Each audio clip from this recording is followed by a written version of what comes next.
Bismillahirrahmanirrahim. Assalamualaikum warahmatullahi wabarakatuh. Jumpa lagi dengan saya Darsuli DS Channel. Lagi-lagi channel Darsuli ya. Dan ojo kelalen like, share, dan komen serta subscribe. Subscribe itu gratis ya. Orang Indonesia suka yang gratis.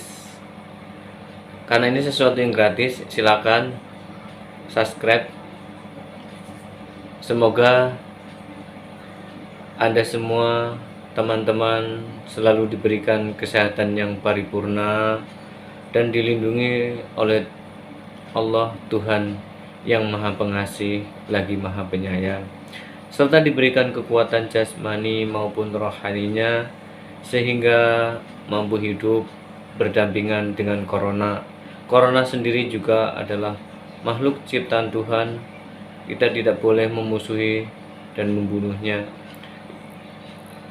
Yang penting kita bisa menjaga protokol WHO dunia sehingga kita akan terbebaskan tanpa terpengaruh oleh wabah itu. Karena imun tetap kuat dan tetap tersenyum, senyum yang manis, yang ikhlas, agar hormon itu muncul, hormon dopamin ya.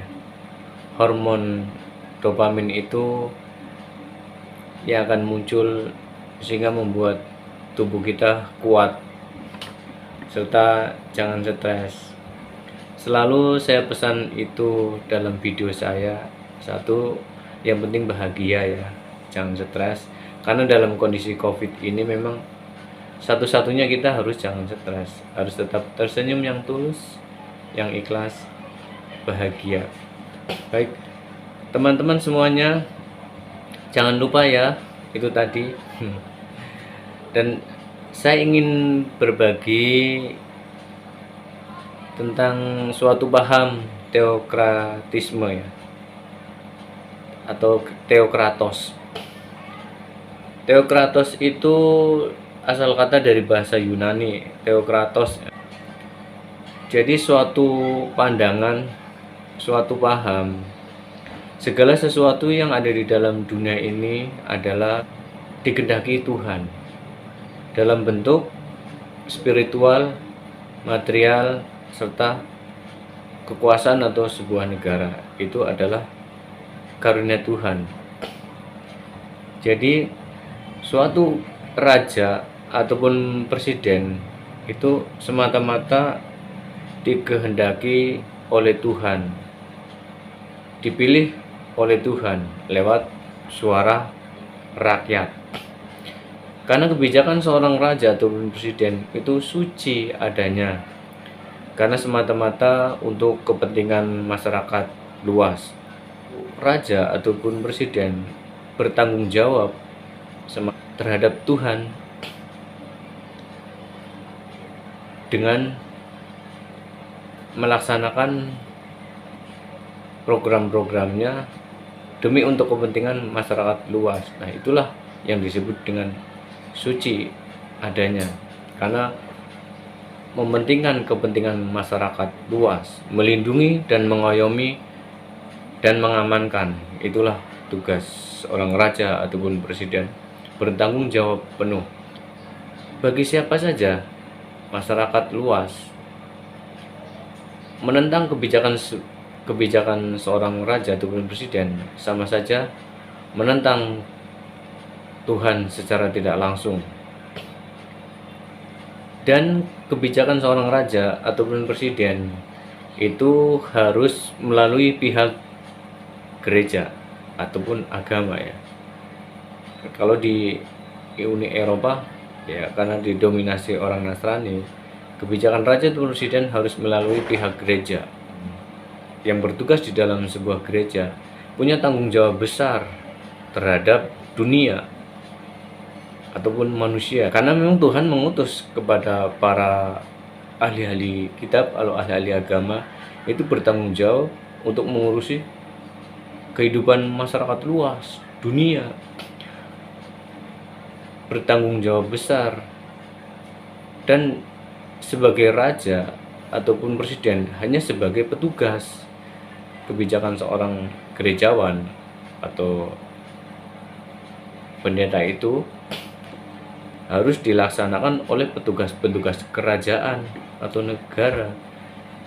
Jadi pihak raja itu sebagai petugas, jadi bosnya adalah pihak gereja. Di atas bos itu tadi, bosnya lagi adalah Tuhan. Nah, dalam bahasa Buddha, dari bahasa Sanskerta itu disebut dewa. Nah, pihak gereja itu dewa. Nah, di bawahnya dewa raja, di atasnya dewa jagat dewa Batara, itulah Tuhan. Seperti itu. Jadi ini pandangan, ini yang mungkin orang teman-teman sekalian atau khususnya orang Indonesia, bagi yang sudah paham ya syukur, alhamdulillah. Mungkin bagi yang belum mengetahui, saya sekedar sharing ya, berbagi tentang pemahaman teokratisme ini, suatu pandangan itu tadi. Jadi gereja itu adalah sebuah pusat segala kebijakan politik atau pelaksana sebuah kekuasaan negara itu harus melewati rujukan dari pihak gereja. Gereja itu adalah sebagai pusat sebuah kekuasaan. Kenapa seperti itu? Karena pihak gereja itu orang-orang yang memang dipilih Tuhan, yang mempelajari kitab suci dari ajaran langit Tuhan itu tadi, dan dia orang yang selalu menjalankan perintah-perintah Tuhan di agama apa saja. Itu dia tadi yang tiga unsur tadi, spiritual. Orang yang selalu menjalankan ritual spiritual dan dekat dengan Tuhan itu akan bisa menjaga kesuciannya dan bisa dipertanggungjawabkan. Karena itu tanggung jawabnya dengan Tuhan. Bagi raja pun dia punya tanggung jawab terhadap Tuhan. Cuma dia pelaksanaannya mengamankan dan melindungi masyarakat seperti itu. Karena dia sendiri dipilih oleh Tuhan lewat suara rakyat. Itu ada saling berhubungan antara Tuhan, masyarakat, gereja ataupun raja. Kekuasaan itu tadi. Orang Jawa dulu juga mengetahui tentang hal ini, tentang teokratisme ya, atau teokratos. Itu cara orang Eropa. Kalau orang Jawa dulu disebut, sebelum ada ajaran Nabi Muhammad ke tanah Jawa, itu disebut dulu kan memahami ajaran Buddha. Buddha itu paham namanya agama kertagama, mengatur suatu daerah ataupun wilayah atau kerajaan itu harus dengan dasar religius, dengan dasar agama, maka disebut agama kertagama. Kertagama itulah suatu pandangan sama seperti halnya teokratos itu tadi. Semuanya harus merujuk kepada wihara atau pihak Buddha, kembali ke Dharma ya.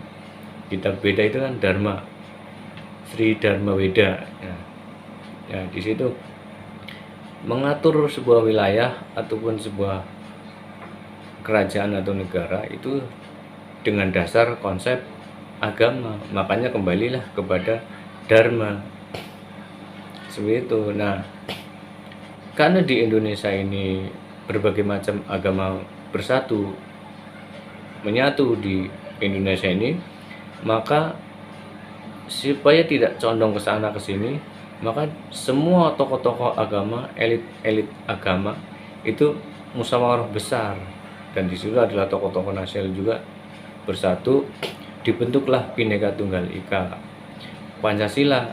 Nah, Pancasila ini sebagai dasar cara bersikap, cara berpikir dan perilaku sebagai orang Indonesia. Siapapun itu, apapun agamanya, satu itu harus berperilaku dengan dasar Pancasila. Tidak menutup kemungkinan, dan saya sangat meyakini bahwa Nabi Muhammad itu sangat Pancasila. walaupun di Arab dulu di zamannya Muhammad dulu tidak ada Pancasila ya, tidak menamakan Pancasila, tapi dia sangat Pancasila. Saya yakin sekali. Saya pribadi saya yakin sekali. Karena menurut para ulama dan para kiai yang pernah bercerita, Nabi Muhammad pernah diriwayatkan para ahli agama itu pernah menyampaikan dia sendiri mengadopsi semua agama. Berarti kalau mengadopsi bukan menghancurkan, tapi dia melindungi, mengayomi, dan menghormati semua agama. Karena Nabi Muhammad itu sebenarnya bukan memperbaharui agama-agama lama, justru dia menyatukan, menyimpulkan, merapatkan, menyatukan, menyimpulkan atau menyempurnakan semua agama menjadi satu, disebut dengan rahmatan lil alamin. Jadi urusannya kepada dunia, bukan sekelompok Islam saja. Rahmatan lil alamin mencakup semua hal agama bersatu. Dan di situ dijelaskan di dalam kitab sucinya Al-Qur'an, dan tidak ada paksaan untuk memasuki agama Islam. Itu tidak ada paksaan. Nabi Muhammad paham sekali, dan dia sangat lentur, sangat baik, dan sangat memahami itu. Karena keyakinan tidak bisa dipaksa, harus tetap menghormati dan melindungi, mengayomi semua agama. Nah, disitulah disebut dengan rahmatan lil alamin. Jadi Muhammad sangat Pancasila, itu menurut saya. Silakan jika teman-teman ada yang komentar atau tanggapan. Cukup sekian, terima kasih. Wassalamualaikum warahmatullahi wabarakatuh.